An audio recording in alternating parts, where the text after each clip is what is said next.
Paz, Senhor Jesus. Bom, hoje eu quero compartilhar com vocês Efésios, capítulo 6, dos versículos 10 ao 20. É uma palavra muito conhecida e eu quero, assim, apenas listar alguns tópicos, algumas palavras que me chamaram mais atenção. Depois vocês leem em casa, né? Como de costume, a gente tem que ler as escrituras, não tem jeito. E eu quero conversar com você a respeito de algumas palavras. E o tema dessa mensagem seria vencendo as nossas próprias guerras, porque primeiro a gente tem que combater os nossos próprios conflitos pessoais, né? Porque antes de nos entregarmos a Jesus, a gente passa por um processo de batalha na nossa mente, no nosso coração, muitas vezes na nossa casa, né? Ou até mesmo na igreja onde nós congregamos, porque é tudo muito novo. E a gente tende a pensar de acordo com as nossas convicções humanas. E hoje a gente vai entender um pouquinho a respeito dessas estruturas espirituais. Então, que Deus nos ajude, né, a compreender essa palavra e principalmente para quem quer assumir, né, um ministério junto com Jesus, de realmente formar discípulos, que eu acho que é o que realmente Jesus deseja, porque há só um Deus Pai, um Deus Filho e um Deus Espírito Santo. Só uma palavra, só uma verdade, só um caminho, só uma vida, só um batismo, né? É só uma doutrina. Então, a gente não tem que ficar inventando muita coisa. É só um sacrifício e também uma única profecia acerca de Cristo. E acho que a gente tem que fugir dessas pregações empolgantes, no sentido de evitar palavras de motivação. Nesse sentido, porque muitas vezes a palavra ela vai trazer um confronto. Então não é legal a gente pensar em fazer pregações que venham alimentar, né, as vaidades humanas. E a gente vai ficar apegados na nossa promessa. Só existe uma promessa, a promessa de salvação. E baseado nisso, para que nós possamos alcançar a nossa salvação em Cristo, vamos analisar então o texto de Efésios, capítulo 6, dos versículos 10 ao 20. Mas eu não vou ler esses versículos, tá? Só vou tecer um comentário assim, rapidamente, não tão rápido assim, né? Porque não tem como a gente se economizar palavras para falar de Jesus, né? É difícil a gente economizar palavras para falar de tanto amor, de tanta graça. Enfim. A nossa força está em Deus. Nós não temos forças em nós mesmos.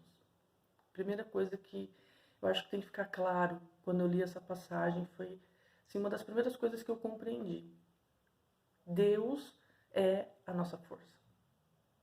Deus, ele não nos dá força, ele é a nossa própria força. É dele que vem a disposição, né? E a gente vai entender o porquê eu estou dizendo isso, porque a palavra, porque Paulo disse isso quando ele escreveu a igreja que estava em Éfeso. Então, a nossa primeira luta é contra o pecado. Destruir as falsas doutrinas, ou seja, quebrar os nossos próprios conceitos. Porque tudo que havia em nós, ou que ainda existe em nós, proveniente do mundo, é mentira.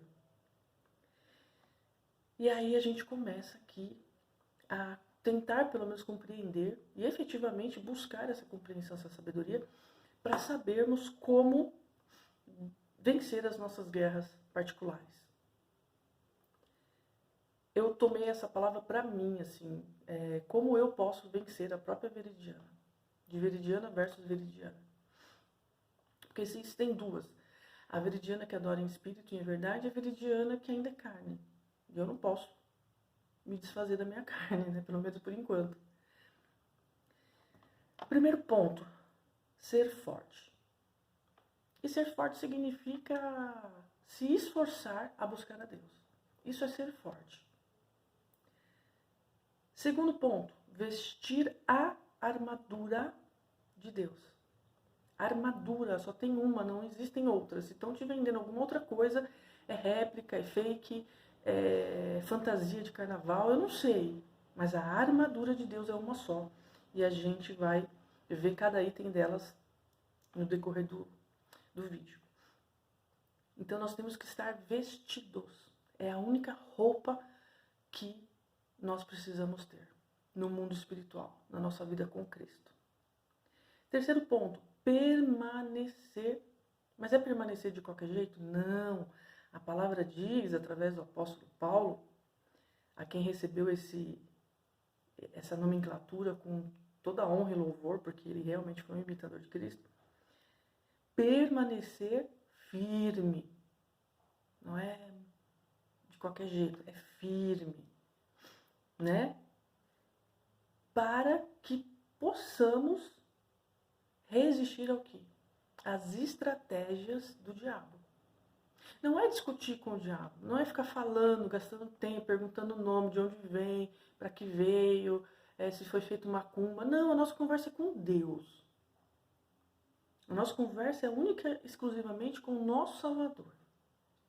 Não temos que ficar discutindo com o capeta, com o diabo, com o demônio, seja lá o que for. Nós não temos relação com ele. Jesus mesmo disse, em mim eu não tenho nada do diabo, então vocês têm que ter de mim, têm que ter do meu Pai. Então, assim, não tem que ficar discutindo com o diabo.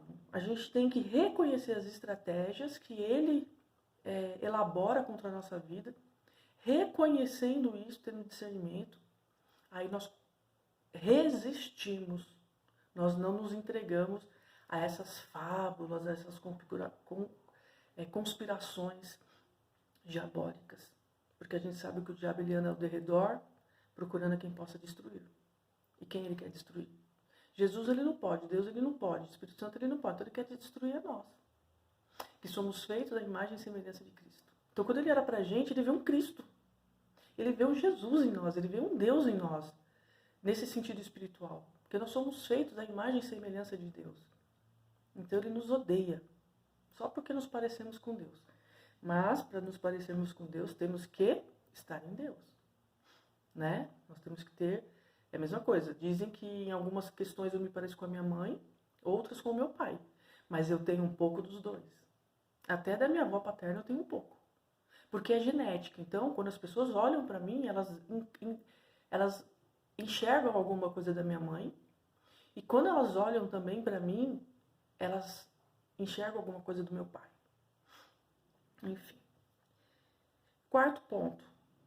E é engraçado que tudo tem uma sequência meio lógica, né? Primeiro você precisa ser forte e sabendo que a sua força vem do Senhor. Quando você está forte, você tem condições de vestir a armadura de Deus. Porque quem não está forte não tem condições de nada, né? Permanecer firme. Então, quer dizer, você fica forte, você começa forte, toma uma decisão, se encoraja, busca em Deus, veste a armadura de Deus e permanece forte. Aí não é porque colocou a armadura, porque vai pesar um pouco, que aí você vai afrouxar. Não, aí que você vai permanecer forte. Quarto, amar o próximo. Gente, eu acho uma sabedoria tão incrível essa palavra, porque assim, eu não tenho como amar o próximo se eu estou fraca. Não tem como amar as pessoas se nós estamos fracos. Sabe por quê? Porque é muito difícil amar as pessoas. É muito difícil porque a gente não entende a dor do outro. Quando a gente não passa por uma situação, a gente olha aquela pessoa passando aquela situação, a gente não compreende aquela dor.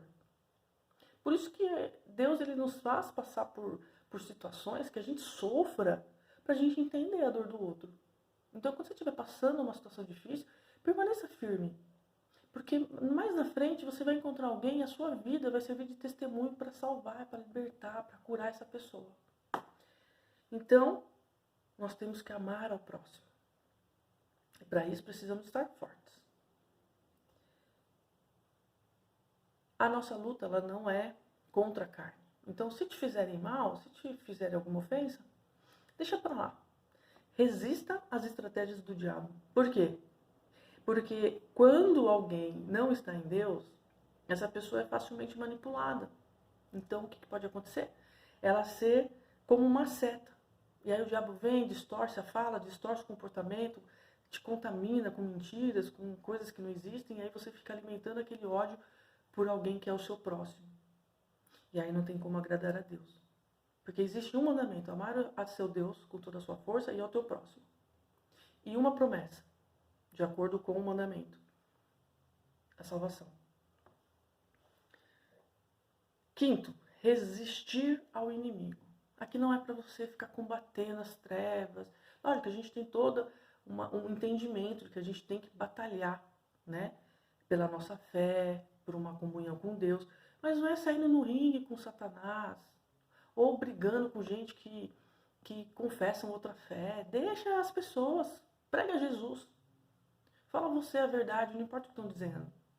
Deus um dia voltará e ele saberá quem é joio e quem é trigo. Faça a sua parte, né? Sexto ponto assim que eu anotei: não sair da posição. Aconteça o que acontecer, seja seta, seja tiro de canhão, metralhadora, R15, não importa. Não saia da posição que Deus te colocou. Mas identifique qual é o seu chamado, porque às vezes você gosta de uma coisa, mas não significa que Deus te colocou ali. Ele pode usar esse seu dom natural, né, para que ele seja glorificado, porque afinal de contas você sabe o que você sabe, se eu sei o que eu sei, é porque Deus nos deu essa capacitação, né, e nós temos que usar sim, como Davi, que era um garoto e ele foi lá com o seu estilingue, rodou a pedrinha e cravou na testa do gigante Golias, porque ele tinha aquilo. E dentro das características próprias da pessoa humana, Davi, ele foi chamado para algo que ele já sabia fazer. Ele tinha esse espírito de guerreiro, né? de rei, de estar à frente de um exército, conduzindo um povo nas batalhas.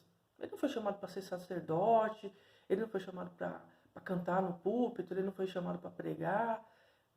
Enfim, mas ele serviu a Deus com aquilo que ele tinha, com os dons naturais dele. E a gente tem que mostrar esses dons naturais. A gente tem que expor, a gente tem que evidenciar. Porque nós somos um soldado em constante combate. Todo dia, até em sonhos. De vez em quando eu sonho umas coisas que eu falo: Senhor, meu Deus, me perdoa. Aí eu fico assim: mas por que eu estou pedindo perdão, né? Porque eu sonhei. Eu sonhei que aquele negócio, na minha mente, no meu inconsciente, alguma coisa estava ali já. E se eu me demorar muito naqueles pensamentos, certamente eu vou consumir aquele pecado. Eu vou consumar depois de ter consumido. Porque primeiro a gente deseja, a gente quer consumir. Depois a gente consome, né? A gente traz para nós aqueles nossos desejos e aí a gente consuma o pecado. Pecado consumido, né? Consumado. Tá?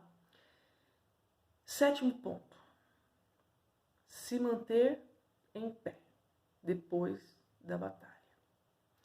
Como a gente consegue, depois da batalha, ficar de pé? Cheio de machucado, de feridas, desânimo, tristeza, coração arrebentado, porque alguém nos traiu, porque alguém foi desleal, porque a gente esperou uma coisa e a vontade de Deus era diferente, e aí a gente começa a conflitar, e a gente começa a entrar naquela batalha espiritual e parece que nada dá certo, parece que as pessoas se levantam contra nós, os mais próximos começam nos chamar de tudo quanto é coisa, religiosos. Enfim, eu já fui chamada das mais diversas coisas, até de demônio. Enfim, Jesus também, né? Os fariseus olharam para Jesus e falaram que ele expulsava demônio em nome dos demônios. Então, para mim está sendo elogio. Quando alguém diz que eu sou das trevas, para mim é elogio. Porque se o diabo está se levantando, meu irmão, minha irmã, o negócio tá bom pro seu lado. De verdade. Se as trevas estão se levantando contra você, questionando a sua fé, seu ministério, seu chamado em Deus, se estão te criticando por você ser crente, é porque você está no caminho certo. Se estão te aplaudindo, não sei. Eu tenho minhas desconfianças, porque servir a Deus é andar no deserto. Então, quando começam com esses elogios, eu falo: uau, Senhor, estou conseguindo o objetivo. É duro, Eu falo rindo porque já passou, ficou lá atrás. As coisas velhas já se passaram e hoje se faz coisas novas. Mas não foi fácil. Não foi fácil confrontar pessoas eclesiasticamente superiores a mim e eu na obediência da palavra, com muito medo, eu confesso, mas eu precisei me posicionar. Deu tudo certo, só que não. Assim, tudo certo, só que não no sentido de que eu fiquei frustrada das minhas expectativas porque eu achava outras coisas. Só que aí Deus depois me mostrou que eu precisava ser polida no meu caráter. Que Ele ia me usar assim, mas que... Olha, quando eu paro para pensar, eu não sei como que eu consegui chegar até aqui. Mas também se eu não tivesse passado, eu não estaria aqui falando com vocês a respeito dessas coisas, nas quais eu acredito, porque Deus, Ele me lixou até... Foi difícil. Mas, enfim, deixa pra lá, Deus sabe todas as coisas e eu tô aguardando a promessa, né? Esperar com paciência, esperança, esperar com discernimento, né? Esperar mediante as promessas que Deus fez. Isso é ter fé. Eu já trouxe à existência algumas questões e eu tô aguardando no Senhor. Enquanto isso, eu tô aqui me preparando, né? Treinando pro grande dia. Se não for aqui, vai ser na glória, enfim. Terminado esses 7 tópicos, no sentido de entendimento ao nosso posicionamento, eu queria tratar de 1, 2, 3, 4, 5, 6, 7, 8, 9, 10 questões a respeito da armadura de Deus. O cinto da verdade. Eu fiquei pensando, poxa, o que é o cinto da verdade, né? Eu não queria entrar naquelas questões teológicas, sabe? Porque o evangelho ele é simples, ele não precisa de ostentação. Ele próprio se sustenta, não precisa de grandes coisas. E o cinto da verdade para mim, eu fiquei pensando, se eu tenho que me vestir da armadura de Deus, e o poder de Deus é muito maior do que eu preciso de alguma coisa que segure a armadura em mim, que ajuste, né? Essa armadura em mim. E o que é isso? É o cinto da verdade. Então, quando eu me amarro com a verdade, né, eu coloco o cinto da verdade para segurar aquela armadura, a armadura não cai. Então, tem que estar muito justa. Né? Tem que estar muito assim, apertadinho o cinto mesmo, para que a verdade não escape de mim. Para que essa armadura não caia, não me incomode, como Davi, por exemplo, né? Saul colocou a armadura dele em Davi. E não ficou bom. E Davi falou, não, isso aí só vai me atrapalhar. Então a gente tem que vestir a armadura específica pra gente. E ela tem que estar muito bem ajustada. E é o cinto que mantém ela presa a nós. Porque o cinto não é necessariamente esse cinto de calça, né? É um cinto. É algo que, não sei, que segura, que ajusta, que dá um conforto, né? Para a armadura não ficar balançando, enfim. E aí eu fiquei pensando, essa verdade ela tem que estar efetivamente presa a nós. E nós presos nessa verdade. Então tem que ser um cinto muito bom, e é só a verdade de Cristo. É só a verdade de Cristo. É ela quem ajusta a armadura em nós, quem mantém essa armadura em nós. A couraça da justiça. A couraça da justiça, eu pensei em algo que... É difícil explicar a justiça de Deus, porque nós não conhecemos o coração de Deus. E nós só vamos conhecer quando nós estivermos com essa verdade, vivendo essa verdade. E quando nós conhecemos a verdade, a gente começa a ter o desejo da justiça, e automaticamente nós temos que estar calçados, né, com o evangelho da paz. E aí eu fiquei pensando, evangelho da paz, evangelho da paz. Porque o evangelho não é um evangelho de guerra. Jesus ele fala que ele não veio trazer condenação, ele veio para salvar. Mas ao mesmo tempo ele traz a espada, porque Ele está numa guerra. E a espada é a palavra. E aí tem um outro tópico, que é o escudo da fé. E esse a gente não pode jamais deixar de usar. E aí tem uma indicação no próprio texto que diz que a gente tem que usar o escudo da fé em todas as situações. Para quê? Para se defender das flechas. Então, quando o ataque vem, a gente não vai para o ataque, a gente se defende com o escudo da nossa fé, porque a gente sabe que a nossa esperança está em Deus. Tudo começa e tudo termina nele. E o caminho entre o início e o fim também é nele. Porque tudo começou em Deus. Aí Jesus veio, a gente anda pelo caminho e chega em Deus de novo. Então, assim, é muito simples. É muito simples.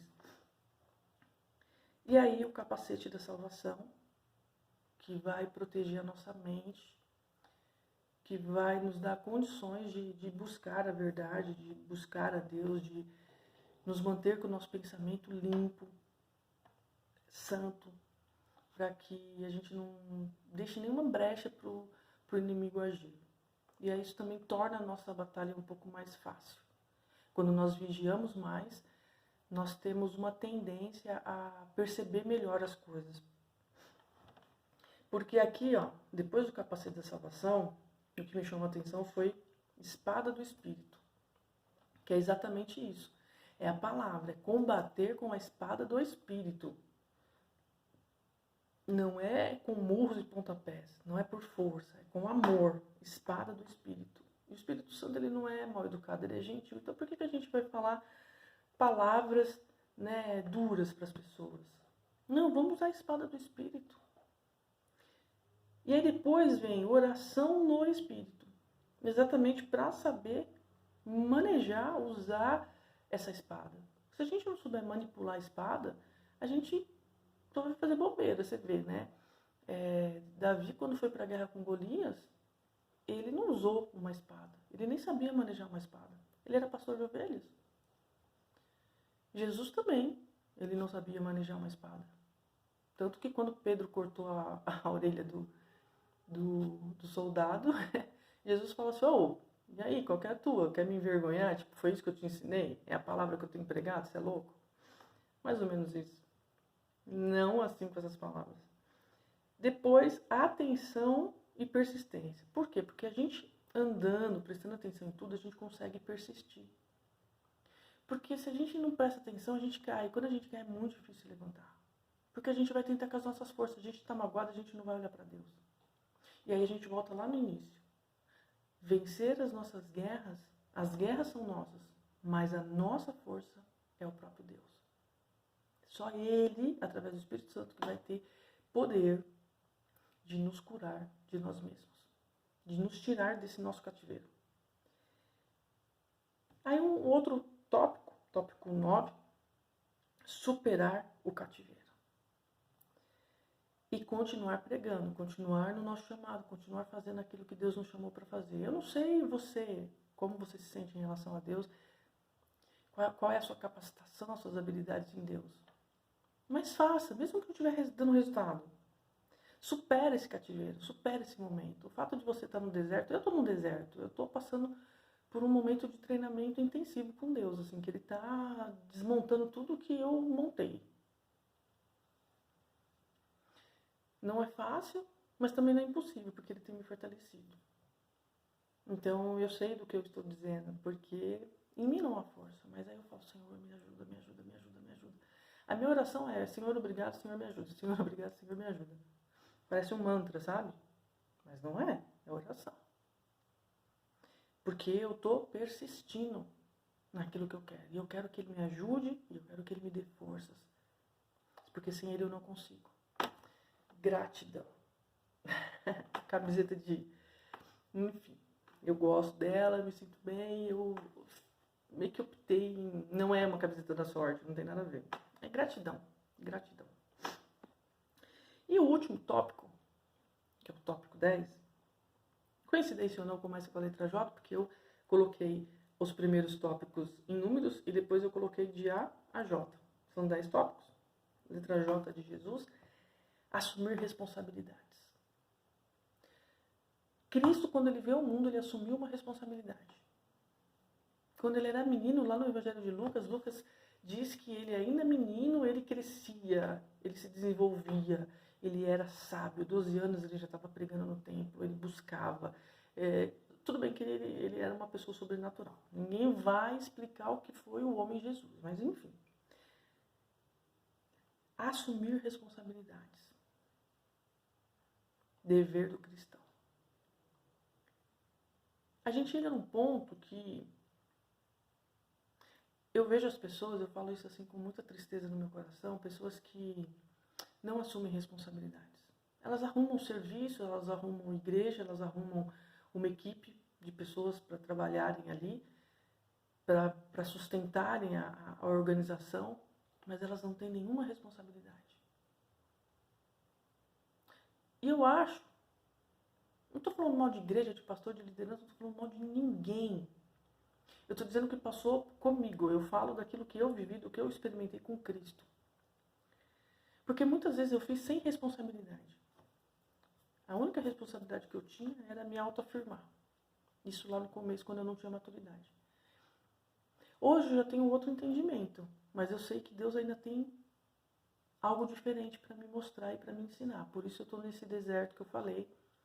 E eu creio que Deus ele vai transformar muitas coisas na minha vida ainda. Tem muito, até que Jesus volte, tem muita coisa para ele consertar. E tem muita liderança, e até hoje eu estava estudando, e eu mandei um devocional no meu WhatsApp, falando sobre pessoas negligentes. Zedequias, o rei de Judá, na época em que profetizava Jeremias. Ele recebeu uma palavra e ele não curtiu. Imagina que Deus falou isso. E aí, ouviram a profecia, vieram falar com o rei, uma meia dúzia ali, né? Porque sempre tem a meia dúzia, as panelinhas, eu acho isso horrível, porque Jesus nos chama para ter comunhão, né? Ele não quer subgrupos. E